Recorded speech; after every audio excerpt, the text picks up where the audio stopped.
구독과 좋아요.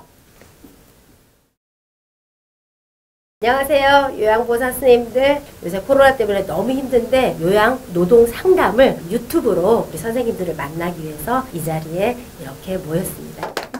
코로나뿐 아니라 제가 방문 요양은 워낙 12년 동안 이런 일이 너무나 비일비재합니다. 어떤 일이냐면 입소를 한다거나 돌아가시다거나 마음이 좀 이렇게 변하셔가지고 하루아침에 당장 내일 센터에서 전화가 와가지고 내일부터 거기 가지 마세요. 코로나 때는 어땠겠습니까? 오전, 오후 이렇게 3시간씩 두 타임을 하시던 분인데 한 타임, 오후에 하시는 타임에 가족분들이 오전에 가시는 집 가지 말고 우리 집만 하면 안 되냐. 근데 이제 이 선생님이 어떻게 그렇습니까? 그럴 수 없지 않습니까? 그랬더니 센터에 이제 얘기를 했더니 센터에서도 특별한 대책을 세워주지 않고 내일부터 가지 말라는 전화를 한 겁니다. 그래서 하루아침에 그 집을 못 가게 된 거죠. 고용노동부에 가서 긴급 고용안정지원금을 타러 갔죠. 타러 갔더니 고용보험에 미가입자로 뜬 겁니다. 그러니까 이미 센터에서 상실신고를 해버린 거죠. 근데 이 선생님은 다른 곳에 연계해주겠다는 말만 믿고 기다리고 있었던 건데 센터에서는 퇴사 처리를 해버린 거죠. 고용보험 미가입 상태로 돼 있으면서 나라에서 지원해 주겠다는 긴급고용안정지원금도 지금 못 받는 처지에 되어 있는 겁니다. 특수고용 노동자로 신청을 또 할 수 있는 방법이 있는데 그것도 이분은 이미 고용보험을 가입했던 적이 있었기 때문에 해당 사항이 없는 거죠. 그래서 이것도 안 되고 저것도 안 되는 어려운 상태에 있는 겁니다. 근데 이 상황에서 센터는 자기들은 무급휴직 확인서를 떼줄 지금 의무가 없고 상실신고를 한 거에 대해서는 변명이나 뭐 이런 얘기를 안 하고 있는 거죠. 변호사님, 이거 어떻게 해야 됩니까? 초기에 2009년에 보건복지부가 아예 딱 정리를 했어요. 그러니까 제가 센터에서 방문 요양을 하시는 분들도 근로자다. 계속 센터에서는 방문 요양하시는 선생님들에 대해서 이제 수급을 그만 받으시겠다. 이제 이렇게 되면 그 다음날 바로 그냥 아예 근로계약도 정리되는 것처럼 예, 맞습니다. 네, 처리를 하는 게 문제인 거죠. 일단 먼저 확인하셔야 될 거는 근로계약서에 기간의 정함이 없거나 근로계약 기간 중에 있거나 계속 갱신이 됐거나 이런 상태라면 근로계약 상태에 계속 있다고 보셔야 되는 게 맞고요. 그 센터로서는 당연히 그 상실신고 처리해버린 건 본인들이 잘못 처리를 한 거니까 수당이 없으면 사대보험을 종료하게 되어 있더라고요. 어르신 집에 뭐 오늘부터 내일부터 못 가면 임금을 못 받는 거거든요. 저희 방문요양은. 상실신고까지 처리를 안 하더라도 일단 사대보험이 종료가 된다는 건 해고라고 저희는 이렇게 보고 있는데 실제로 이 고용안정지원금도 그런 분들이 상실신고서까지 처리가 안 되신 분들도 현재는 고용보험이 가입돼 있지 않다는 거예요. 그래서 무급휴직 확인서 자체가 발급이 어렵다라는 게 일반적인 재가센터고 일반적인 재가요양의 현실이거든요. 이런 경우는 어떻게 하면 좋을까요? 원래 근로기준법상으로는 다른 어르신을 연계를 못 해줘서 일을 쉬게 되면 그 기간 동안 유급휴가 처리를 해주는 게 맞고요. 그러면 이제 3개월 동안, 지난 3개월 동안 받으셨던 평균 임금의 70%를 원래 받으셔야 되는 건데 지금 법에 그렇게 있다는 거죠? 지금 그렇게 별로 안 해주시잖아요. 왜 안 하는 거죠? 별로 아니고요. 아예 12년 동안 해본 적이 없어요. 엊그저께도 센터에서 답변을 늘 이렇게 해왔다. 그쵸. 바로 상실신고 했다. 이렇게 답변을 하고 보건복지부하고 고용노동부에서 제대로 근로감독을 안 해서 생기는 문제예요, 사실. 그거네요. 근로감독. 원래 근로계약서대로 이행돼야 맞는 거고 일이 주어지지 않으면 사용자 측 사정으로 일이 주어지지 않은 것이니까 유급수당이 들어와야 맞죠.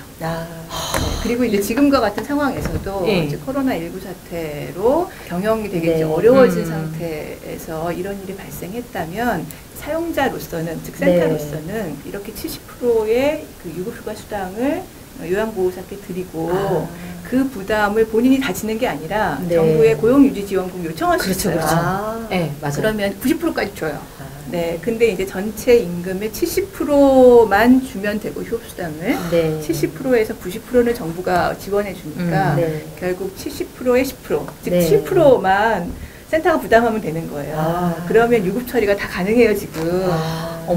그런데 지금 7%도 부담을 못 하겠다는 경우들이 많아지면서 유급 처리가 안 되고 무급휴직으로 처리되는 경우들이 꽤 있고 네. 이제 그나마 무급휴직이라도 예. 처리를 해주면 아까 말씀하신 그렇죠. 사례에서 무급휴직 확인서를 떼서 주면 하면 예, 정부에서 일정한 긴급 고용 안정지원금을 네. 적지만 주죠.